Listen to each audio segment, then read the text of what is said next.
अस्सलाम वालेकुम नाज़रीन, आइए नज़र डालते हैं देश की राजधानी नई दिल्ली और उत्तर प्रदेश से कुछ खास खबरों पर। आप सभी का स्वागत है सच न्यूज में। आइए जानते हैं उत्तर प्रदेश और देश की राजधानी से कुछ खास खबरें। समाजवादी पार्टी के राष्ट्रीय अध्यक्ष और पूर्व मुख्यमंत्री अखिलेश यादव ने मंगलवार यानी आज मैनपुरी के क्रिश्चियन मैदान में जनसभा को संबोधित किया। तो वहीं इस दौरान उन्होंने मुख्यमंत्री योगी और बीजेपी पर जमकर निशाना साधा है। सपा नेताओं के यहां आयकर के छापों पर अखिलेश ने कहा कि चाचा यानी शिवपाल सिंह यादव को साथ लिया तो जांचें होने लगी। आने वाले विधानसभा चुनाव में बीजेपी को अपनी हार दिखाई देने लगी है, इसलिए दिल्ली में जांच अधिकारी भेजे हैं, लेकिन हम समाजवादी डरने वाले नहीं हैं। तो वहीं सपा मुखिया ने यह भी कहा कि किसानों ने लॉकडाउन में काम करके देश की आर्थिक व्यवस्था बचाई है। सपा की सरकार बनने पर किसानों के हितों में काम होगा। जिनकी नौकरी छीनी है उन्हें भी सम्मान मिलेगा। योगी सरकार पर निशाना साधते हुए उन्होंने ये भी कहा कि बाबा की सरकार में कानून व्यवस्था फेल है। 100 से 112 कर पुलिस का कबाड़ा कर दिया। खाद की चोरी इस सरकार ने की है। बीजेपी के लोग गरीबों के हक पर डाका डाल रहे हैं और ये उपयोगी सरकार नहीं, अनुपयोगी सरकार है। अखिलेश यादव ने आगे भी कहा कि बीजेपी की सरकार एक्सप्रेसवे के किनारे मंडी बनने पर काम पूरा नहीं कर पाई है। जितनी मंडी सपा सरकार ने बनाई उतनी ही आज है। उन्होंने कहा कि बीजेपी की रैली सरकारी रैली होती है, सपा की रैली जनता की रैली है। जनता से बीजेपी को हटाने का संकल्प लिया है। इसी के साथ ही लखीमपुर कांड को लेकर अखिलेश यादव ने योगी सरकार से सवाल किया कि सरकार बताए लखीमपुर में बुलडोजर कब चलेगा। सबसे ज्यादा माफिया बीजेपी में है।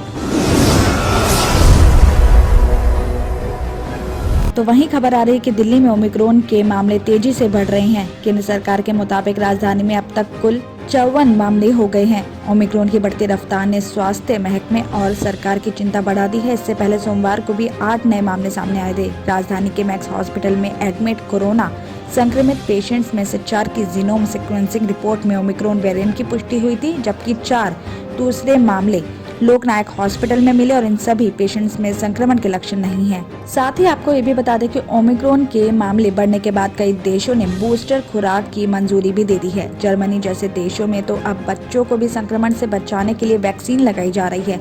भारत सरकार ने भी अब तक वैक्सीन के बूस्टर खुराक को हरी झंडी नहीं दी है। हाल ही में नीति आयोग के सदस्य डॉक्टर वीके पॉल ने प्रेस कॉन्फ्रेंस में ये भी कहा था कि सबसे पहले भारत में सभी लोगों को पूरी तरह वैक्सीनेट करना सरकार की प्राथमिकता है।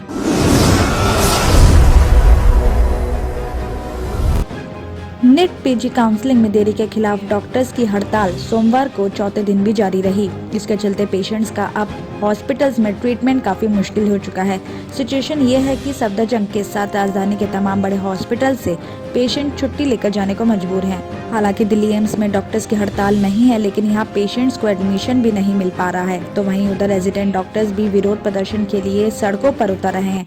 सोमवार को नई दिल्ली के साथ स्वास्थ्य मंत्रालय के ठीक सामने 8 घंटे तक डॉक्टर्स ने प्रदर्शन किया। देर शाम तक जब डॉक्टर्स ने प्रदर्शन खत्म नहीं किया तो दिल्ली पुलिस उन्हें वहां से हटाया। आपको बता दें कि नेट पीजी काउंसलिंग में देरी के चलते रेजिडेंट डॉक्टर्स बीते शुक्रवार से हड़ताल पर हैं। Federation of resident doctors association की तरफ से ये हड़ताल चल रही है और इसमें मुख्य तौर पर सफदरजंग हॉस्पिटल के अलावा Maulana Azad medical college, health university और भीमराव अंबेडकर मेडिकल कॉलेज के रेजिडेंट डॉक्टर्स शामिल हैं। सोमवार देर रात दिल्ली एम्स परिसर में रेजिडेंट डॉक्टर्स ने सरकार के खिलाफ कैंडल मार्च निकाला और इस दौरान federation of resident doctors association के अध्यक्ष डॉक्टर मनीष ने कहा कि रेजिडेंट डॉक्टर्स लंबे टाइम से नेट पीजी काउंसलिंग जल्द से जल्द कराने की मांग कर रही हैं, लेकिन सरकार उनकी मांगों पर कोई ध्यान ही नहीं दे रही है। महामारी में घंटों काम करने के बाद भी सरकार का डॉक्टर्स के प्रति कोई सम्मान नहीं है। बार बार झूठ बोलकर आश्वासन देते हैं, लेकिन हालात में कोई सुधार नहीं है। इसलिए मांग पूरी होने तक हड़ताल इसी तरह जारी रहेगी।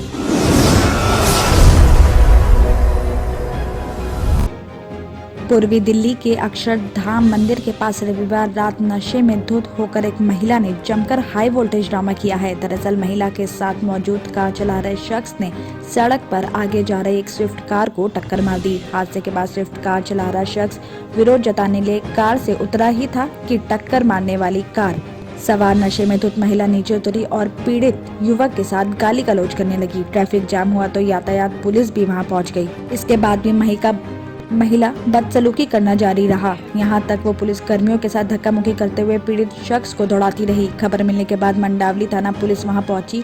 बजाय आरोपी महिला और कार चला रहे युवक को थाने लाने के वो शिकायतकर्ता को ही थाने ले आई। इस मामले में पीड़ित का कहना है कि आरोपी महिला की कार के डैशबोर्ड पर किसी पुलिस अधिकारी की कैप भी रखी हुई थी, शायद इसलिए पुलिस कर्मियों ने उसे जानबूझकर जाने दिया। घटना के बाद पीड़ित ने सोशल मीडिया पर वीडियो वायरल किया तो जिले के वरिष्ठ पुलिस अधिकारी मामले की जांच करवाने और कार्रवाई की बात करने लगे। जानकारी के अनुसार पीड़ित शख्स नीलांश कंसारा परिवार के साथ कृष्णनगर राजगढ़ कॉलोनी में रहता है। बताया जा रहा है कि जब नीलांश पुलिस थाना पहुंचे तो वहां पहुंचने पर उसे पता चला कि पुलिस कर्मियों ने बदसलूकी करने वाली महिला और उसके साथ मौजूद शख्स को जाने दिया था।